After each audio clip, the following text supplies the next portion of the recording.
Hello guys, welcome to my channel. ഈ video ഇഷ്ടപ്പെട്ടാൽ like ചെയ്യണം, ഷെയർ ചെയ്യണം, സബ്സ്ക്രൈബ് ചെയ്യണം. ഹായ് ഗായ്സ്, ഇപ്പോൾ ഉള്ളത് നമ്മൾ ഖത്തർ നാഷണൽ മ്യൂസിയത്തിലാട്ടോ. ഇതാ ഇവിടെ എത്തിയിട്ടുള്ളൂ. സമയം 3 മണി കഴിഞ്ഞു തോന്നുന്നുണ്ട്. നമ്മളിതാ ഊബറിൽ ഇപ്പം ഇവിടെ എത്തിയതാണ്. ഫ്രണ്ട്സിൻ്റെ ഒരു ഭാഗത്താണ് നമ്മളിപ്പം നിൽക്കുന്നത്. ഇവിടെയൊക്കെ ഫുൾ ഈത്തപ്പഴം കണ്ടോ, ഫുൾ ഈത്തപ്പഴം. ഈ മ്യൂസിയത്തിൻ്റെ ഒരു സ്ട്രക്ചർ എന്ന് പറയുന്നത് നമ്മുടെ ഡെസേർട്ട് റോസിൻ്റെ ഒരു ഷേപ്പാട്ടോ. ആ ഒരു ഷേപ്പിലാണ് ഈ മ്യൂസിയം അവർ ഇവിടെ ചെയ്തിട്ടുള്ളത്. ഇതാ നിങ്ങൾക്ക് കാണാം കേട്ടോ. നമ്മൾ വന്ന സമയത്ത് തന്നെ കുറേ ആൾക്കാർ ഉള്ളിലേക്ക് പോകുന്നവരുണ്ട്, പിന്നെ എല്ലാം കണ്ടു കഴിഞ്ഞ് തിരിച്ചു വരുന്നവരായിട്ടുള്ളവരാണ്.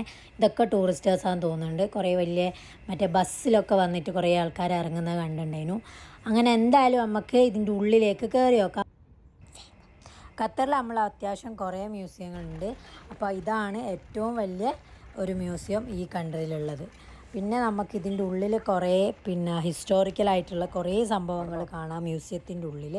ഞാൻ കണ്ടിട്ടില്ല, പക്ഷെങ്കിൽ ഞാൻ ജസ്റ്റ് ഇത് പറഞ്ഞുതരാണ്. കാരണം ഞാൻ കയറുന്നില്ല അതിൻ്റെ ഉള്ളിലേക്ക്, അതുകൊണ്ടാണ് ഞാൻ ഇത് പറയുന്നത്. ഈ ഒരു ബിൽഡിംഗ് ഇവിടെ ഡിസൈൻ ചെയ്തിട്ടുള്ളത് ഒരു ഫ്രഞ്ച് ആർക്കിടെക്റ്റാണ്. അപ്പോൾ നമ്മൾ ഈ മെയിൻ അട്രാക്ഷൻ എന്ന് പറയുന്നത് ഈ ബിൽഡിങ്ങിൻ്റെ ഷേപ്പ് തന്നെയാണ്. ഈ ബിൽഡിങ്ങിൻ്റെ ഷേപ്പ് കാണുമ്പോൾ തന്നെ നമുക്ക് അവിടെ വന്ന് എന്താണ് സംഭവം എന്ന് അറിയാൻ വേണ്ടിയിട്ട് ഭയങ്കര ക്യൂരിയോസിറ്റി ആയിരിക്കും, എന്നെപ്പോലെ. അങ്ങനെ നമ്മളിവിടെ വന്നു. മെയിനായിട്ട് പുറത്തുനിന്ന് കുറേ ഫോട്ടോസും വീഡിയോസൊക്കെ എടുത്തു. നല്ല വെയിലത്ത് ഫോട്ടോ വീഡിയോ ഒക്കെ എടുത്ത് ഇങ്ങനെ നടക്കുന്നുണ്ട്. അവിടെ ആ ഫ്ലാഗിൻ്റെ അതേ കളറായിരുന്നു എൻ്റെ ഡ്രസ്സ്. അപ്പോൾ നല്ല രസമുണ്ടായിരുന്നു കേട്ടോ. ഫോട്ടോ വീഡിയോ ഒക്കെ എടുത്ത് കഴിഞ്ഞപ്പോൾ ഈ കാണുന്ന കെട്ടിടം ഷെയ്ഖ് അബ്ദുള്ള ബിൻ ജാസിം അൽത്താനിൻ്റെ പഴയകാല പാലസാണ്.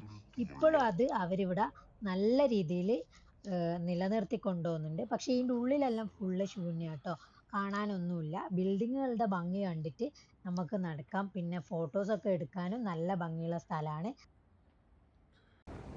പിന്നെ ഇതാ അതിൻ്റെ സൈഡിൽ നിന്ന് നമ്മൾ കുറച്ചുകൂടെ മുന്നോട്ടേക്ക് പോയപ്പോൾ കാണുന്ന വെച്ചാൽ ഹൈവേ കാണുന്നുണ്ട്, അപ്പുറം കടൽ കാണുന്നുണ്ട്, ഇവിടെ ഒരു ചെറിയ ഫൗണ്ടെയിൻ കാണുന്നുണ്ട്.